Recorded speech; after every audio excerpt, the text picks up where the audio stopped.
If you didn't understand before, I hope you understand now. Because you're now listening to the We Talking podcast brought to you by IslandGalTing. This podcast, we are literally talking about every and anything with your girl, Kamilah Gums. So subscribe from wherever you get your podcast and get ready to talk. Welcome to episode 2 of season 3 of the We Talking podcast. Today we're going to talk about LGBTQ plus rights and activism in the Caribbean with Jairo Rodrigues. Before we get started, here's a little bit more about him. So Jairo Rodrigues is an award-winning human rights and social development program coordinator. He specializes in social change projects, advocacy, methodologies on gender relations, sexual and reproductive health and rights, comprehensive sexuality education, and LGBT rights. So thank you for being with me here today. Thank you for having me. I'm excited for this podcast. All right. So we're going to just jump straight into the questions today. And my first question for you is, what actually propels you to participate in queer activism in the region? What propels me? I suppose it's my deep interest. I mean, I've always said my advocacy is personal to me. It really is. Because it's my experience, everything that's happened in my life that's led me to where I am right now. And I've always maintained that I want to be the example to a younger Jairo. Like growing up, I didn't like my queerness. I didn't like my blackness. I didn't like the intersectionalities that I really value now. And even though I was outspoken as a child when I needed to be, because in some settings I was shy, in others, I would stand up and I would say what I felt needed to be said, which of course annoyed the adults around.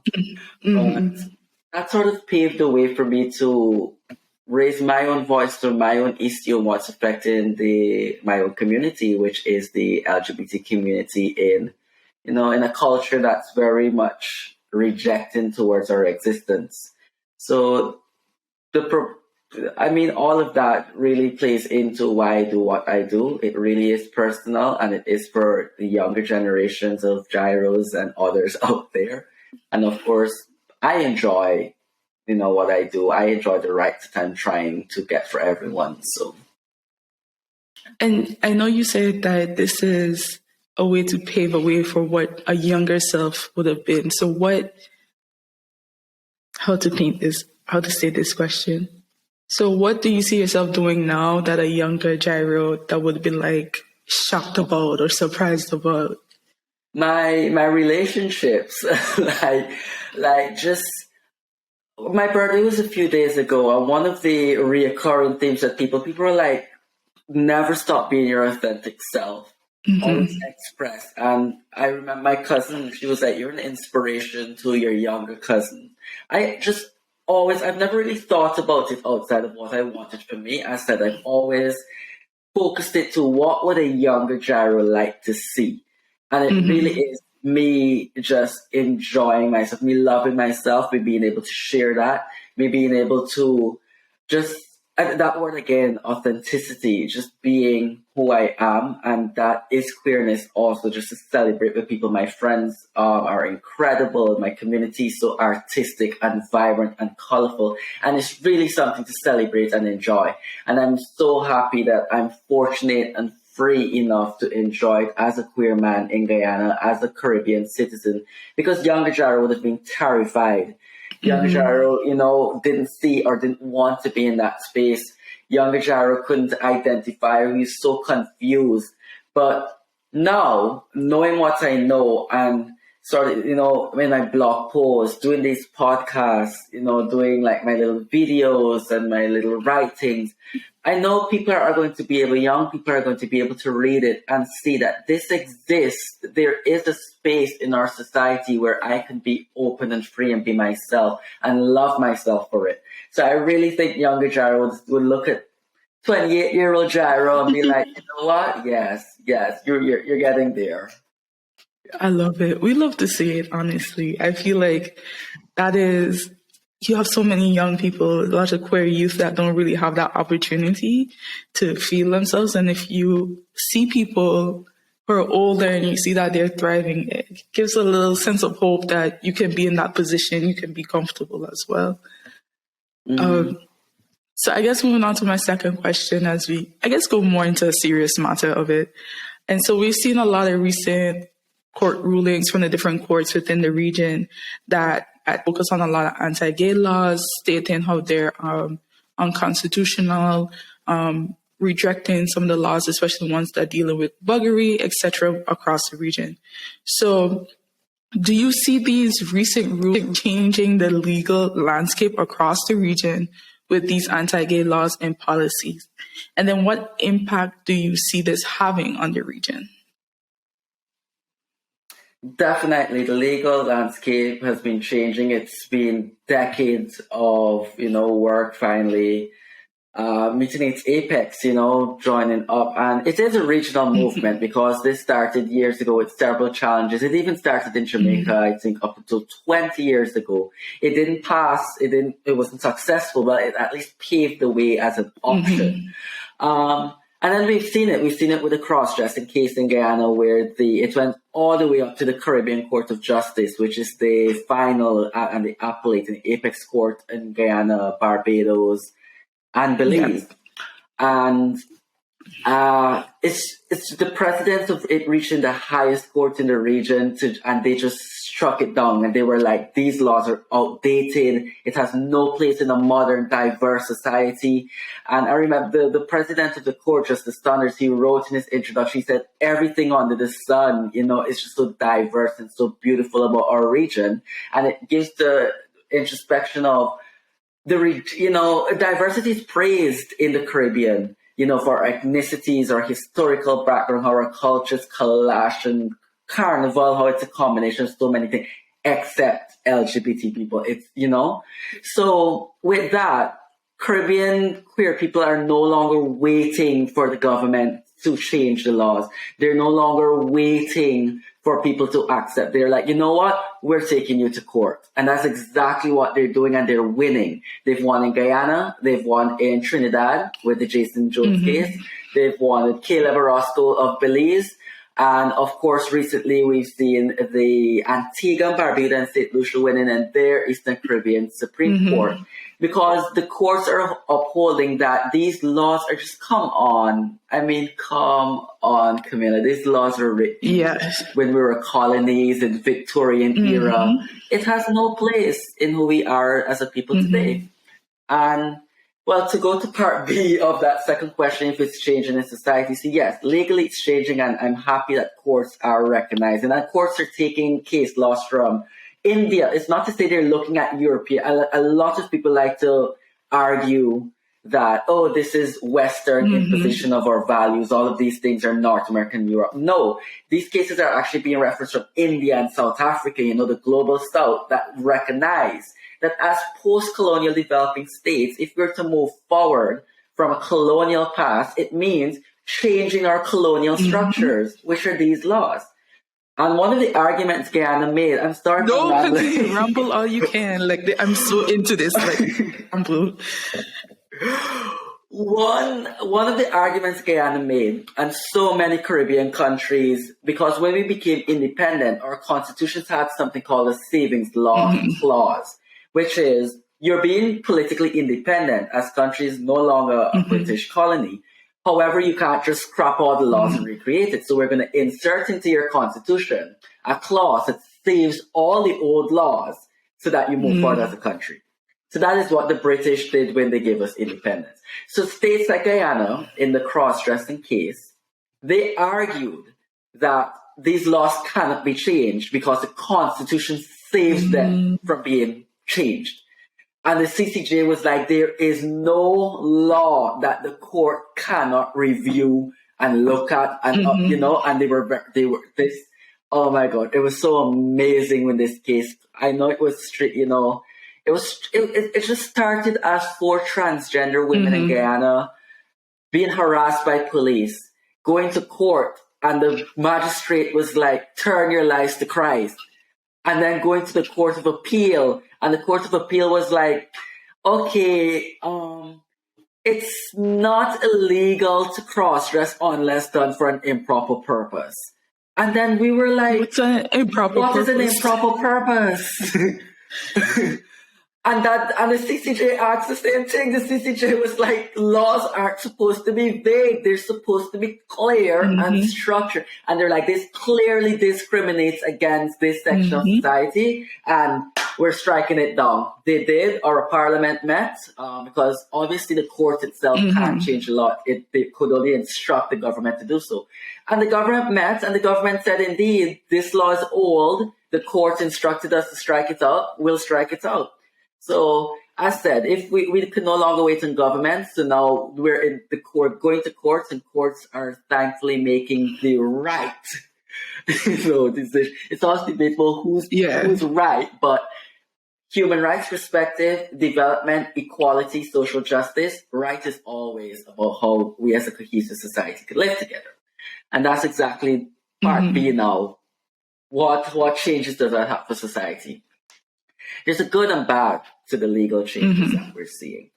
Because you can't have legal changes when on the ground, in the streets, in your homes, your families, and in the church, mandir, masjids, it's very much a homophobic culture.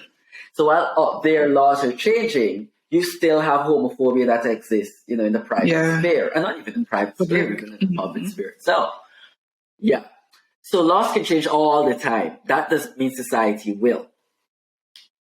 One thing the CCJ mentioned is that law should be dynamic. It should represent your society.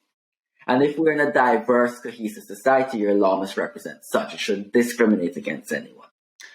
With that, Guyana recently, the Society Against Sexual Orientation Discrimination started recently, commissioned a research that shows that from, it used to be, can't remember, but the figures went up to over 50% of the population is now tolerant and respectful and supportive of LGBT rights.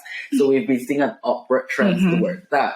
Even in my own research, I did as my postgrad research in sexuality education, I found that we're moving left, we're moving more liberal, that people are they understand that children particularly need to learn about sexual and gender diversity because of the world that we live in. It's so diverse, it's either you're tolerant or you be left behind. You can't have a job, you can't, because if you're not respectful to the persons you work with, to the persons you interact with, what kind of person does that build? What is the character, So in society level, it's very much there in the media. People can open the papers and see that, okay, things are changing.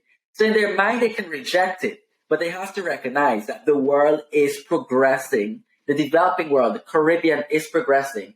And we either perish because we want to hold on to colonial constructs that no longer make sense, or we move forward where everyone can have the same opportunities, everyone can have equality and rights, and be recognized as the same valued citizenry in this Caribbean community. I agree. And I guess that simply translates into my question here. We talk about the whole culture of being homophobia just stems from our colonial past. And do you believe, though, that we could reach to a point where, I don't think you can ever eradicate homophobia, but we reach to a point where it's not a problem. It's something that people look down on, of you being homophobic, instead of it's a common trait. I think publicly we'll reach a point where it is recognized that you can't treat people the way we've been treating people. You know the name calling, right? I don't know if I'm a very dramatic person, so I would call the names right now, but I'm not going to do that. but you know how it's like on the streets for a queer person. But I think because it's happening already. It's in Guyana. We are seeing more spaces that are queer friendly now. We're seeing, like, I could go walk around the mall with my boyfriend, that's something we did. Like, it was quite clear that we were a couple. Yeah, there are people who would mix it, but they've recognized that it's no longer publicly acceptable because it's it's even it is inappropriate, to comment on such.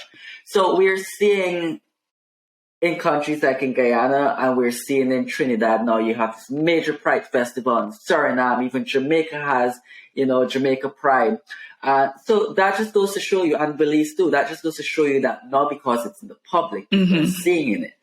In the public sphere, be okay. But what I'm most worried about is in the private sphere, because we still have families who will reject LGBT members, kick them out. And now, the state doesn't really have supporting services for, such.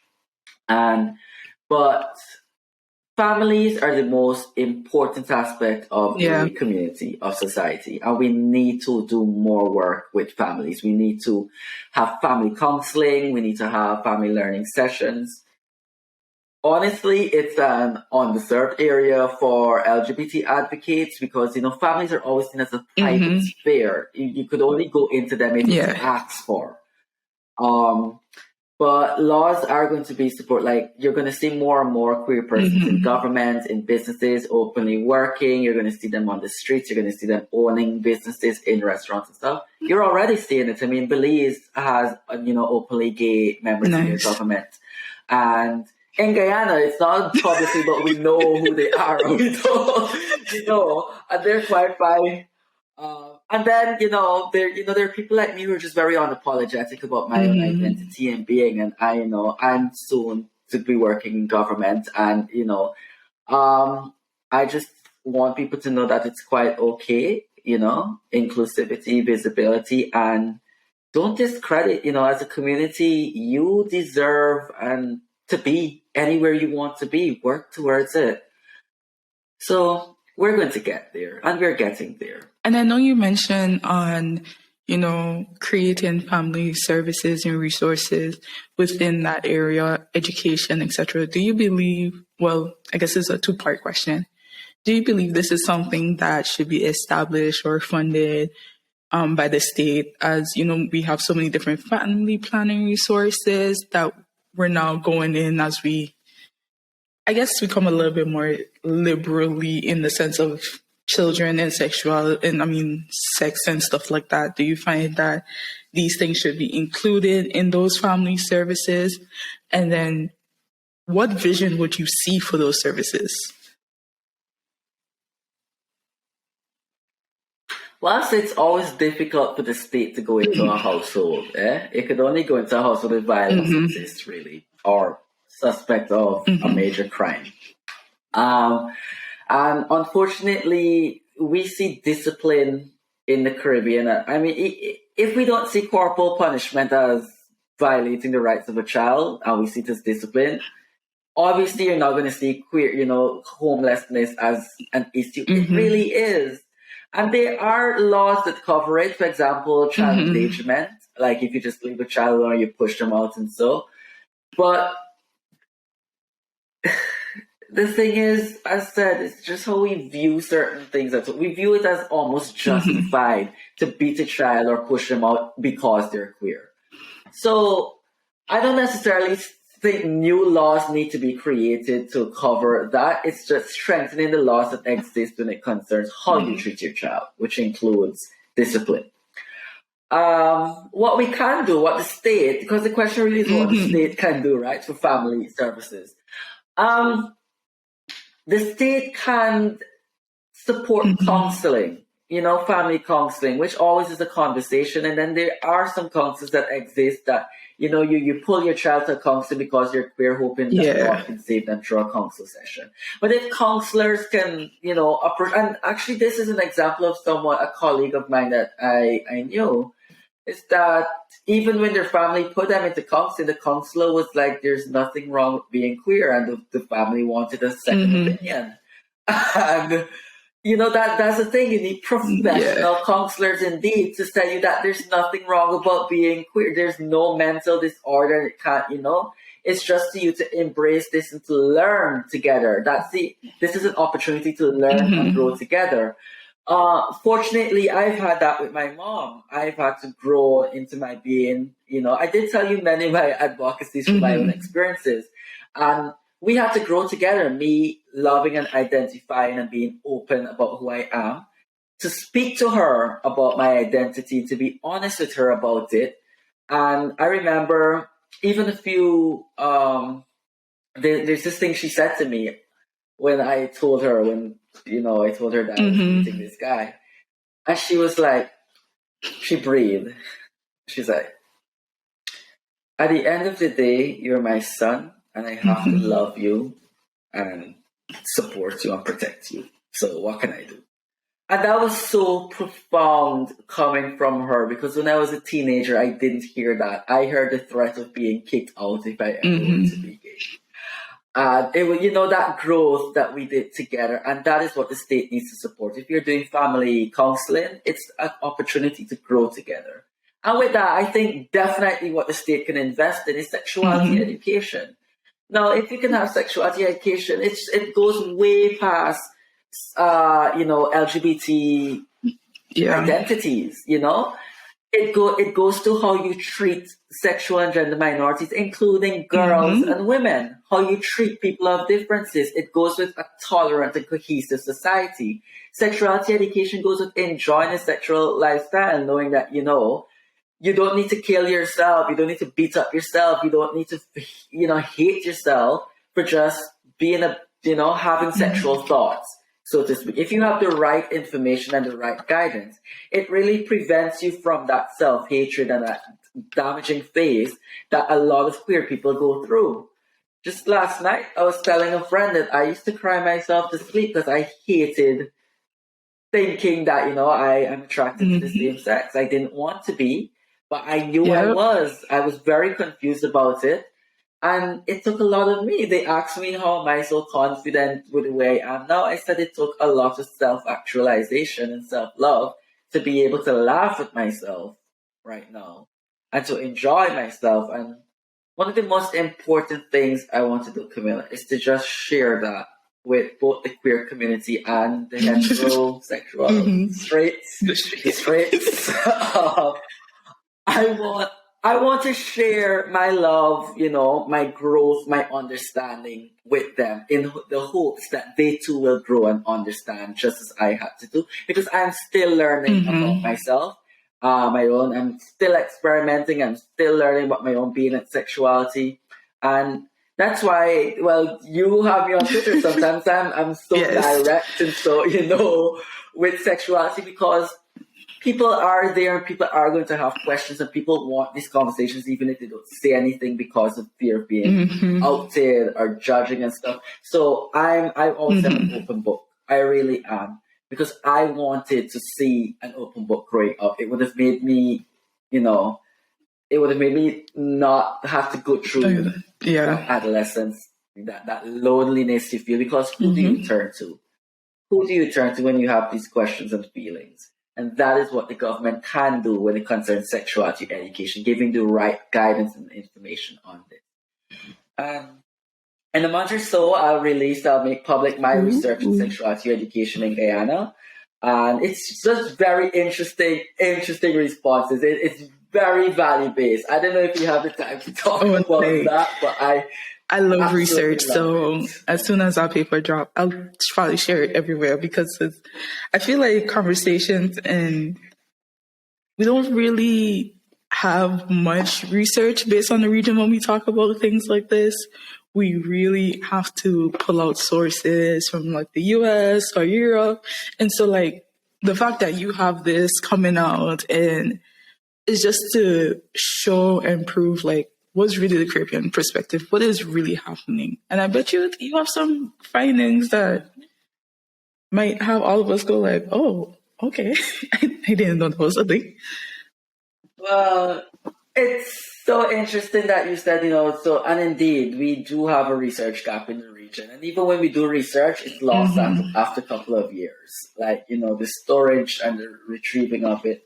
But that is why I remember meeting with the Minister of Education at the time, years ago. And that is exactly what she said. She said, sexuality education is so influenced by European and Western studies. Where's the locally based research to support this? So that's why years later, I did a locally based research to show, why sexuality education, one, is needed, and two, what would a specific, a culturally relevant sex ed program for Guyana, and by extension the Caribbean, what it would look like. Because obviously what applies to Europe won't necessarily apply to Guyana. We can't just cut and paste such policies and programs. But we can, look at how the structure where they had, and that's exactly what I did. I look at their structure. I look at what we really need in Guyana, why we need such and such. Because I can tell you, like, number one in the Caribbean for adolescent pregnancy, still up there. HIV and STI rates among the young population, since HIV funding has dried up because of, well, there's a good to it and there's a bad. There's a good that, drugs have advanced to the point you can live your full life. Like, it's no longer the death sentence that it used to be. And as such, funding has dried up on the HIV health campaigns. But when funding dried up for HIV health, so did public education on condoms and condom use. So the rates just went, are going back up with younger people. And of course, violence in the Caribbean is such a social phenomenon that, we just never could hit the bullseye with that. So sex education encompasses all of that. And I wanted a regional look at why it's needed and how it can work. And that's exactly what I conceptualized in my research. But yeah, just brilliant things coming out of the region. I mean, it's not just, it's the University of the West Indies, their Gender Institute, it's the advocates on the ground, it's the ones who are going to the courts, it's the ones who are in the meeting rooms with the government, slipping certain things into policies that they could always look back on and say, well, you kind of agreed to this, so, and that's something I didn't talk much when I talk about legislation, but policies, and I actually favor policies more than legislation. But we'll come to that if it's. I'm not why. No, I'm a political scientist, so you just opened a can of worms just now. So why do you prefer policy over legislation? As I said, I think laws are all the way up there. It doesn't hit the ground, and we have a thing in the Caribbean where we write laws, but we don't exactly enforce them. we write laws to have laws, to say, yeah, well, we have it. I think policies are more enforceable because they're more direct to a certain target audience, so to speak. Like if you have a workplace policy, you can't discriminate against LGBT persons in the workplace. You see that? So I think that if you can work towards people creating policies, it's more directly relatable than a law that's written and nothing's done with it. Policies to me also guide society into the legislative change. So if you can have policies in like school, no bullying against race, sexuality and gender, social background, all of this, eventually a law will be created where you can't discriminate against race, LGBT persons, etc., because a policy exists where you're trying to mold a school and a community into being more respectful to each other and cohesive. So yes, to me, policies guide legislation eventually, and policies support programs. So when you develop a program, you don't necessarily look at the law, you look at policies around, to guide what a program would look like, who the program is for, and how do we improve the program. So to me, policies and programs they have like a relationship more than law would come into play. So that's why I favor, and I want to, and I will be working on state policies and how government programs will work more than I would push for legislation. Makes sense. And do you believe that, I know we're seeing it, but do you see like a bigger push from, I wouldn't say lobbyists, but like more activist groups to push for different policies, have these conversations with different government officials, etc., to be like, hey, this is something that we did the research, we did XYZ, this is something we believe society needs. We want you to implement this policy via your ministry, etc., etc. Well, I know Suriname has a great history of working with the private sector and actually having policies to support their LGBT workers, to the point where they even lobbied to include same-sex couples. You know, when you're married, you obviously like your employer insurance, your company's insurance would apply to your spouse. Now that's, gay couples can't get married. But they've worked with a company to actually cover same-sex couples. So that is just so brilliant, and it's because of work with policies years ago when it came out that a military officer in the Ghana Defense Force was fired for engaging in same-sex activities, and then, it was lobbied. The commander-in-chief, no, the commander-in-chief is the president. The person who, the chief of staff or something like that, came out and, and they were like, the military will not discriminate against LGBT persons. The LGBT persons can, be part of active, duty. And that even came up again with the Child Care Protection Agency when the former director. She said, as long as I'm here and as long as the applicant is passed, same-sex couples and homosexual persons in Guyana can adopt a baby because there's nothing in the law saying they can't. So you see, policies, internal policies and guidelines can help create, stronger programs and laws that would support that. I think I ran away from the question you asked me. No, you answered it. Talking about pretty good. But yeah, so I just see that, that's exactly what they do. Because it happens in, let's talk about how you work with them. So how we've been working with policies, advocates, lobbying for policies. That's what you asked me. So that's indeed because Ghana is working to strengthen policy in the private sector, inspired by what Jamaica and Suriname has been doing, for the private sector to support LGBT in the workplace. And the private sector is like, this is something we can do.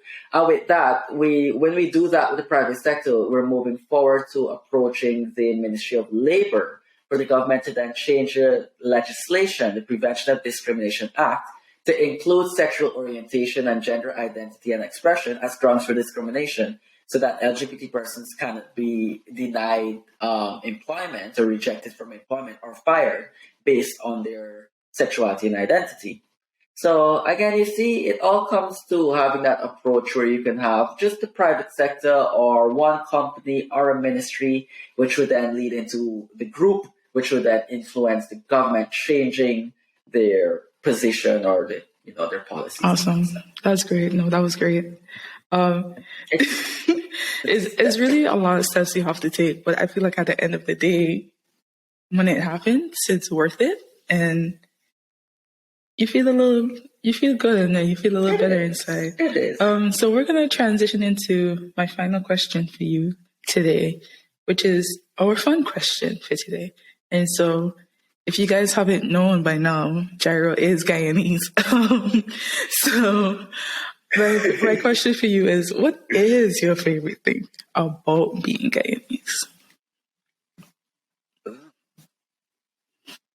Oh my God. My favorite thing would be that life is sort of like an adventure for Guyanese people. It really is. Look at recently what happened with we got to host the CBL for CPL.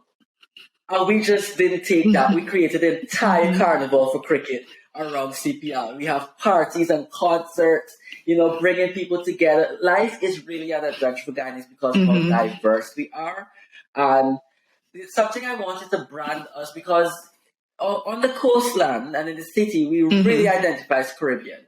But then you just travel for 1 hour into the interior and they identify as Amazonian and South American. And that's just, that's just something so unique to the Caribbean identity. So I like to brand ourselves as Caribbean Amazonian, and that just shows that we have the best of both because we have the energy and the vibes and the life and the parties like Caribbean people. And we also have a great sense of nature, of adventure, rooted to who we are as a people. We love our forests. We love our natural resources. We take care of them, our ecosystems. We have a strong relationship with our indigenous peoples.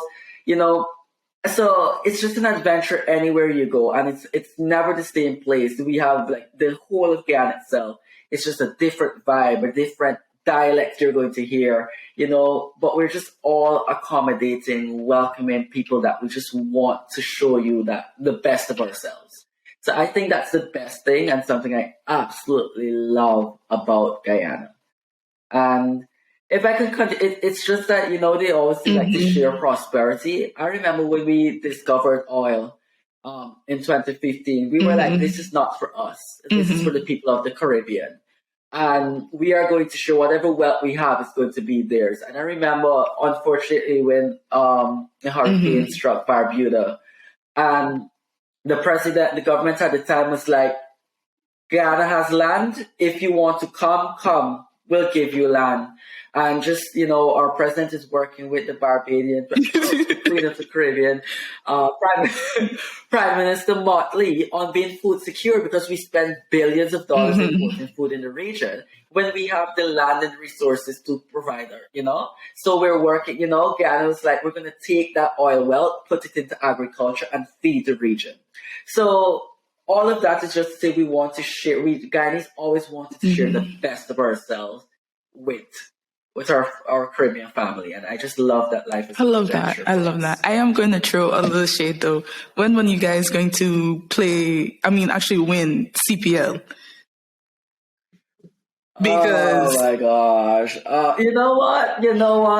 I love this year compared to the last tournament where we won every single match except.